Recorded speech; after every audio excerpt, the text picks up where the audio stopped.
Thank you very much, Gabriel, but just one thing. When you study physics, you're a physicist, not a physician, as doctors here will know.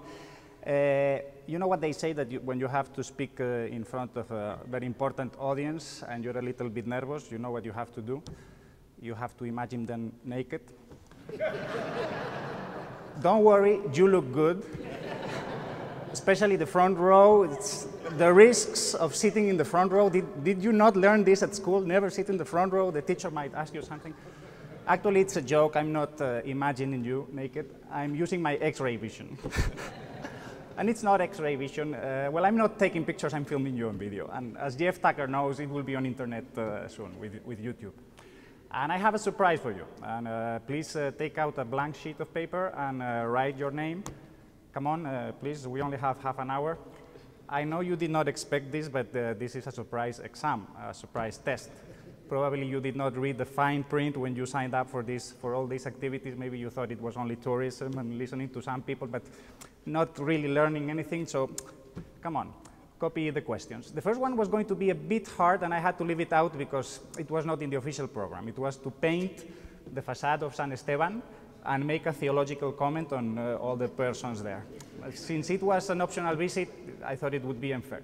So the real one is list all the scholastics, all of them. You've heard their names. And you have to tell me whether they were Dominics or Jesuits or Franciscans or Benedictines.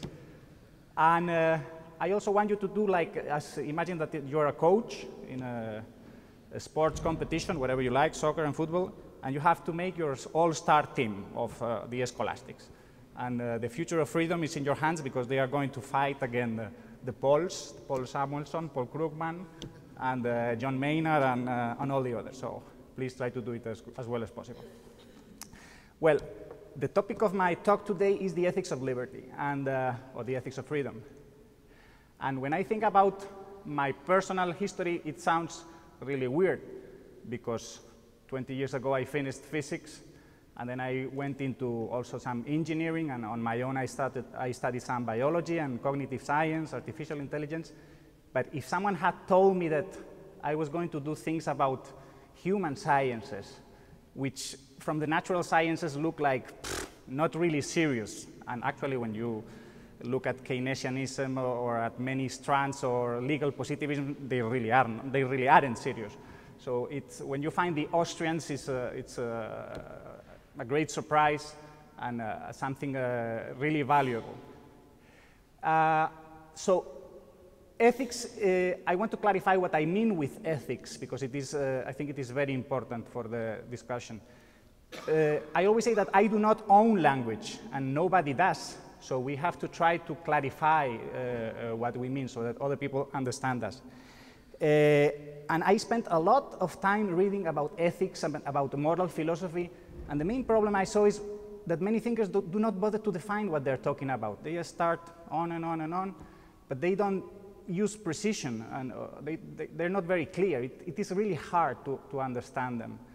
And actually, in a sense, it is a strategy that they might be doing unconsciously, because we as rationalists sometimes are a bit naive, thinking that language is used to describe the world and to honestly provide information to other people, to share knowledge. But that's not the origin of language. The origin of language is more in manipulation, in influencing others, in trying to make others think like we do or make or do what we want them to do. So we often cheat with language. I don't like that at all, so I would try to be as honest as possible. I see three possible meanings in ethics. The first one, as in Aristotle, has to do with psychological character, with virtue or vice. And I'm not going to say anything about that because that's not the field I research. The second would have to do with values. And the problem with the word value is that it is one of those loaded words that it can mean plenty of things. Usually people use values as the big words, like how can you be against justice? How can you be against solidarity? How can you be against, I don't know, friendship or justice or freedom, liberty? But people, when they use those words, they don't define them, or they don't precise them, or they do it wrong. As Austrians, we have a notion of values as, which I would call more mundane, more low level, like, well, values are preferences. You prefer this, I want that, and we know they are subjective and relative. So there is not much we can say about objective values or universal values. So the third meaning, which is the one I'm going to research, is rules. And actually, when people start talking about values, in the end they talk about rules, because ethics is, in a sense, about telling people what they should do or what they ought to do, what they ought not to do. And actually, I think Murray Rothbard in The Ethics of Liberty does something similar. He starts speaking, I guess he tries to connect with the philosophical tradition. So he begins speaking about values, even about objective values, but at the end he's speaking about rules. But not with rules, I don't mean any kind of rules. I want to propose you that ethical rules are rules that have two features. The first feature is a purely formal one, is that these rules have to be universal and symmetric. Symmetric is almost the same as universal, but I just include them for clarity. So these are rules that cannot say something about Jesus or about Gabriel or about Paco. They have to say something about everybody, about the whole set of human beings, or as I call them, ethical agents, which I will explain, or ethical subjects, which I will explain a bit later. So, and they cannot say something also not only individual persons, but about subgroups. They cannot speak about poor people versus rich people, or women versus men. They have to say something about human beings, about each human being individual. The symmetry thing is what we usually say about if a rule says something about Peter in relation to Paul, it has to say the same, exactly same thing about Paul in relation to Peter. And that's the first feature. The second feature is that they have to be functional. Means they have to work. And they have to work for what? Well, why do we have rules? We have rules because if we have good rules, we can live in society. We can have harmony. We can have progress. We try to avoid, minimize, and solve conflicts. So as much as possible, these rules must permit us to avoid conflicts. And if we cannot avoid them, well, at least let's minimize them. And if there are conflicts anyway, let's try to solve them. Always knowing that the rules will not be perfect. We are human beings, we don't have perfect knowledge, our language is imperfect, our reason is imperfect, or our powers of observation are imperfect, so we will not reach perfect solutions. At the end of our work, researching about ethics, we might still have open questions, things that are not fully determined or that may remain open for debate. If we want the rules to be functional, we have to study to whom they apply, and as I said, to human beings. So we need to study human nature. And here, I think this is the origin of why we call also ethics, we can find a synonym as natural law. The law, as Rothbard says, that is adequate to human nature. When people deny that humans have a nature, I find that really weird, because then I will ask them, okay, does that mean that you cannot distinguish a human from a dog, or from a loudspeaker, or from a stone? You say hello to stones, or you try to argue with, I don't know, with a picture of a person instead of the person? Humans have a nature. We have to think about it, and, well, not only think, but probably also observe. And the Austrian school has a very good, I would call, core definition of what humans are, all these things about action and intentional action. I honestly believe that it is not complete, but it is a very good first approximation, or a very good first building block, that it does not need to be corrected, what Ludwig von Mises says about human actions, but it may need to be expanded and revised. And part of that revision is done by Hayek when he insists on the limitations of our cognitive abilities, because Mises will insist on human actions, subjective preferences, relative values, and Hayek adds all this stuff about our cognitive limitations, that there is very little that we really know about, that there's a lot that we don't know, so that our ability to know things, and also our ability to act, is very limited. When I hear all these things about people who want a global government, like we have to think locally or think globally and act locally or act globally, the global thing is always impossible. You can only think and act locally, so you have to take that into consideration. Okay, so now that we have clarified more or less what we mean, let's research and about rules, about ethics. And in this, I bring something that is probably new to many of you, but many are doing it without knowing, and it's in the field of artificial intelligence and expert systems building. You have search techniques. So what I'm going to do is technically known as a search in a state space, which just means let's consider all possibilities and analyze to see if they fulfill the requirements of universality and symmetry on one side and functionality on the other. And the task in the beginning might seem impossible. How are we going to build all possible systems of rules and check them? And first we must remember that we don't have to consider very specific rules, like do not eat pork on Fridays, because ethics is about universal abstract rules. We are trying to build the foundation of a system of rules. We'll be getting into the details later, and that's why I call my talk property and contracts. We'll see how contracts and also custom and tradition can build the specifics. But at the beginning, we only need to research the more abstract aspects.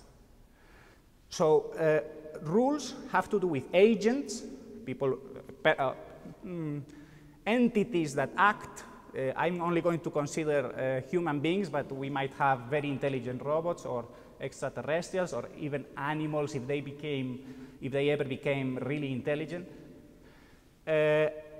Agents, actions, of course, rules are about actions, and means. The discussion about agents, as I say, is about ethical subjects. And I only will tell you, please be careful here. If you say only human beings, you will have a problem, because as we can always see in the debate about abortion, it is not so easy to decide what do we call a person or what do we call an ethical subject. Do all human beings or all human living forms, do we consider them persons, or as Professor Hoppe and Rothbard said, do they need to have some intellectual ability, some capacity to understand language, to use language, to make argumentation? So there's going to be an open debate there. Regarding actions, now the final thing is actions and means. I'm going to spend a little time with actions, and then I will turn to means. We do not need, again, let's be abstract. We do not need to consider each action individually, like eating or sleeping or singing. But from an abstract point of view, we want to consider the results of actions, because it is not actions themselves what cause conflicts, but the results of actions, especially in other people. And those results, I just need to classify them in good or bad, being aware as Austrians that good or bad are not simple concepts, that the good or the bad is subjective or relative. So the actions I'm only going to consider doing good and doing bad, and we'll get into the details later. And to do a search, we have to know how do we build rules.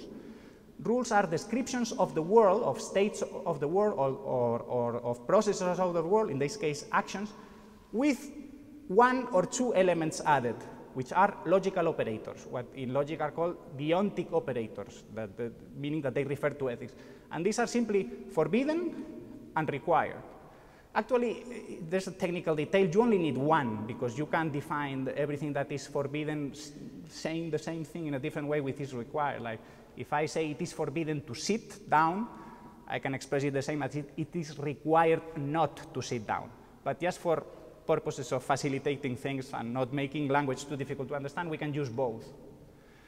So when we're going to do a search, the first thing we need to know, apart from knowing what we're searching to see if we have found it, is knowing where to begin. If I tell you there's a gold coin here hidden somewhere, it would be good for you if you had a beginning point, like a clue. If you begin there, you will have more success. And also you might need a method. In search theories, you have systematic methods in which you do not leave any space unsearched, but that takes a lot of time. And you have heuristics, which are rules of thumb, like, this is Capella, I know him, I know where he might have hidden the coin, so I'm his friend, I know how he thinks, it's probably there. You cannot be sure, but you should look there. I'm going to be systematic because the thing is not as difficult as it seems. Can we begin in everything is forbidden? Do you think we can begin there? In all actions are forbidden? It's not only that it's not a desirable world, it is that it is impossible. Not everything cannot be forbidden, because if it is forbidden to sit down, and it is forbidden not to sit down. So that system is contradictory, it destroys itself. With the same, can we begin with everything is required? No, as I said, required and forbidden are almost the same thing. It cannot be required to sit down and also at the same time to be required not to sit down. If you think about it, the only place to begin is with 0 rules, with nothing is forbidden and nothing is required. But that is the world of anything goes, no rules. Do we want to live in that world? Do we think that is functional? I would say that no, because that means everybody can do whatever he wants, and there will be conflicts because people will not agree. Now let's try some rules. Do we forbid doing good? I say, well, you could, but why? I mean, I'm not entering into the specifics of good, but let's not forbid doing good. Do we require doing bad? That's even, I would say it is even more absurd. We only have 2 rules left, and these rules divide libertarians from all the rest, from collectivists, which is, it is forbidden to do bad. That would be a libertarian or a free market person, or let's forget about markets, which would be an economic concept. Let's talk about freedom in general.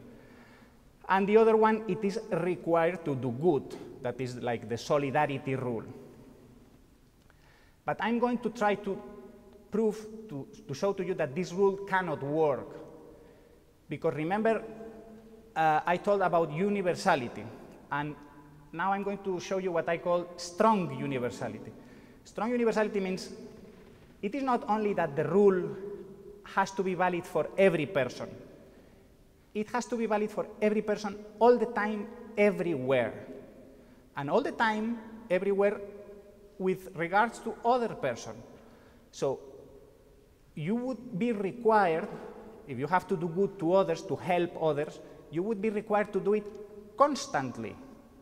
Meaning you cannot go to sleep, because if you are sleeping, you are not helping other people. And it is obvious that due to our limitations, to our not only cognitive limitations, but our limitations in action, that we cannot help everybody. We can help a few who are close by, but we cannot do it all the time, and we cannot do it with everyone. So that rule, if you take it strictly, is impossible. The only rule that remains is do no bad, because that is easy. It doesn't require you to do anything. It requires you to be quiet. And that is very possible. And that is basically the non-aggression action.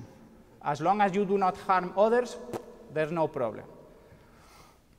Now, problems. The notion of not doing bad, as we said, is, or of doing good, is complicated because there's not an objective rule. You don't do an action and then some reality says, okay, it was good, okay, it was bad.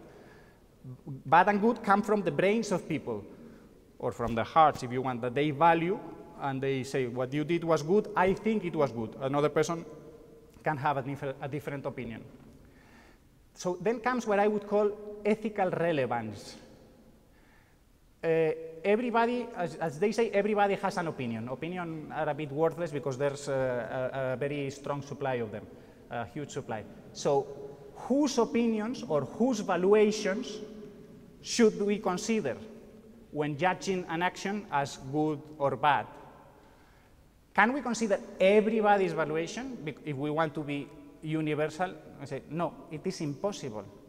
I mean, we would not know what people think, and if people started trying to tell us what they think about what we are doing right now, I mean, the chaos would be absolute. Action would be impossible. We would have to ask permission or the opinion of everybody for every little thing we did. And then the same thing would happen in the other direction. The same time we were receiving opinions, we should be giving opinions. So it is impossible. How can we solve this problem? By localizing it as much as possible. So only persons who are directly, I would say physically affected by an action are ethically relevant, I mean their valuations. So only if you are next to another agent and if you suffer or if you notice the effects of that action, are you entitled to have an opinion that counts. But what this means also is that if my actions only have effect on myself, I am the king, I am self-owner, and I don't have to ask for anybody else's opinion. But if my actions have effects on others, we'll have a problem, we'll have to see. So this, I have been treating the side of actions. Now I'm going to go to the side of means. I have begun with verbs, now I'm going to the substantives, to the nouns. And this is what Rothbard does and Professor Hoppe does when they discuss ownership or property. Because many conflicts arise because people do not agree on what we should do with this means, with this car, with this table, with that chair. And again, as I have just explained, if we try to let everybody have an opinion or try to let everybody have the right to use, it will become impossible. So the solution is to localize. And not only because locals know better what to do with their local things, with the things that are near them, but because locals care more. I mean, there may be a conflict right now in Japan about two people arguing about what to do with something, but I really don't care. I mean, I would be a hypocrite if I said, I care a lot. I really don't. And this is a typical discourse of collectivists, how much we care. I'm sorry, but this is not true. I mean, other people may be buying it, but I don't. You may be saying that you care, but it is not true. It's like the Monty Python joke, what is your favorite color? Blue. Oh, no, you failed, you get killed. You don't need, the guy didn't even know his favorite color. Okay, so here what we have is the notion of ownership or property. Who is the owner? The person, we say, has the right to control a resource, a means. And what I have been doing is two sides of the same coin, or three sides of the same triangle if you want. From the side of the actions, we speak about freedom. The agent is free to do what he wants as long as he does not affect others, as long as there is no aggression, especially negative effects. If they are positive, no one will have, I guess no one will have a problem. And from the point of view of means, we speak about property of objects. And we can speak about the way Rothbard and Hoppe does about self-ownership. Self-ownership has to be the default rule because it's the only one that is universal and symmetric on one side and functional on the other. So far, so good. Well, the problem is that these rules, and now I'm going to start speaking a little bit about contracts, is that I have recognized from the beginning that these rules are going to be very abstract. But people do not live in a world of abstract situations. People live in concrete, specific situations. And these abstract principles or rules are useful as the foundations of systems of rules that are more complex, more specific, more adequate for each situation. And then the question is, how do we build this more specific system? This, I would call them more positive laws. How can we use the natural law to derive from it or to construct from it a more practical system of law? And one part is already almost done, which is to interpret property as a meta rule, a rule about rules. And it says that the owner in his property sets any rules he or she wishes. So if the owner does not want smoking in his house, he says, okay, if you come here, you are accepting that these are my rules. If I go to your house and you allow, it's no problem. If you enter a boxing ring and you get hit, you should not be surprised because the owner of the ring and you and the other person all agree on those rules. And here comes my criticism of Rothbard. I think Rothbard is wrong when he understands contracts as full exchanges of property titles. And he says that the only contract violation that should be punished or that should be considered illegitimate is if it is equivalent to a theft. I think this is an obsession with property of objects, of things, and I find it a bit amazing in a school that is so interested in dynamics, in actions, that they suddenly forget the actions and look only at the things, at the means. I would reinterpret contracts as enforceable formal compromises.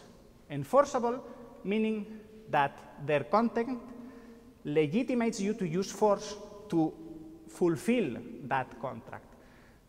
And I don't think this needs much explanation when people insist, but why should contracts be enforceable? Well, it's in their definition. When people contract, that's what they understand that they are doing. The same thing as when we say, hey, if I am the owner, how do I justify that I may defend my property with force? You don't need any justification. That's what property is. If you want, consider the alternatives. If you may not defend it with force, property makes no sense. So with contracts, enforceable, formal compromises. When Rothbard says promises are not contracts, I like it very much because it is true. Because you can just promise things like I will love you forever or yes, tomorrow I will be there. But we know that those are not formal compromises, that they are just things we say to get along, in a sense. If we want more security, we want to tie the other person. We want, no, let not words fly with the wind, but let's put them in writing if possible.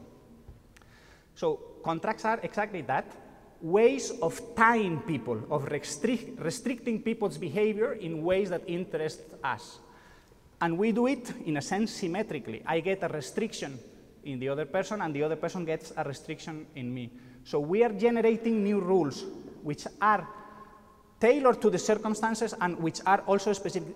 And you will see these are not universal any longer. We have built upon the universal principle of property rights and also of the universal principle that contracts have to be respected and protected, but the content of contracts is what allows us to get specific rules.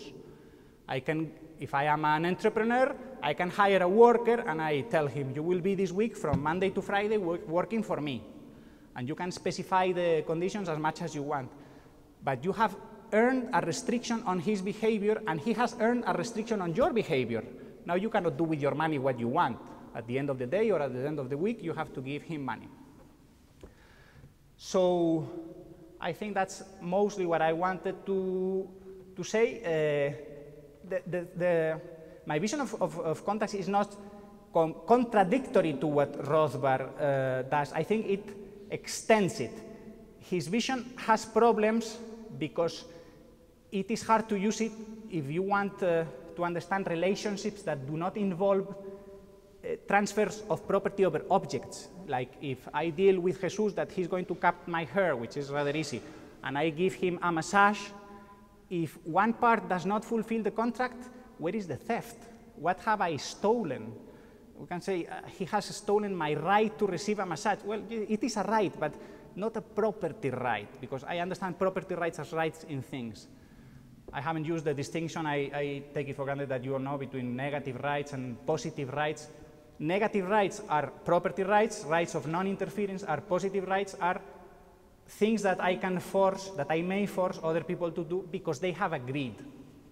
Stefan Kinsella, who is a pity that he's not here, because I would have liked to argue this with him, says, but contracts mean or imply that you alienate your will.